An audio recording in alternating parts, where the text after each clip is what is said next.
In a small town not too far away from here, there lived a little girl called Emily. Emily was a cheerful toddler who had a smile on her face at all times. But when her new nanny Susan came to stay with her during the day, Emily changed completely.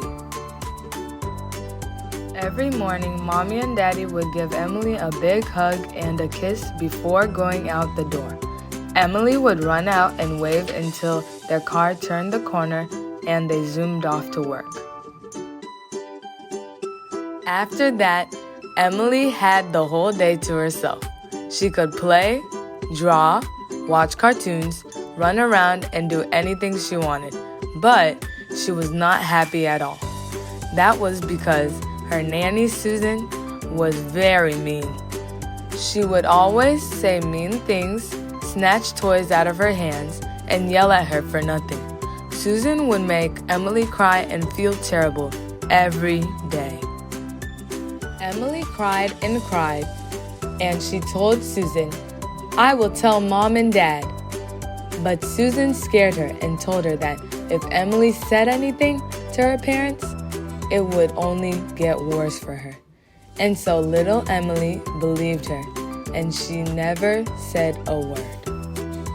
When Mommy and Daddy came home, Emily was always happy to see them, but Dad noticed that something wasn't right.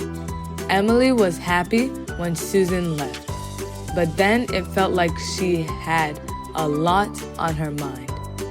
It was like Emily was hiding something, but no matter how much Daddy wanted to investigate, he was dealing with another emergency.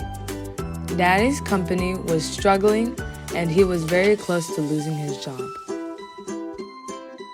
So he was very stressed out. And Mommy and Daddy spent a lot of time talking and planning for the future.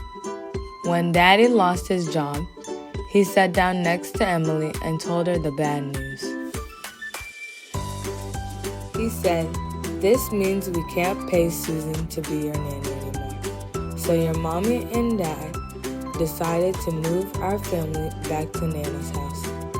That way, you can stay with her while Mommy works and I look for a job."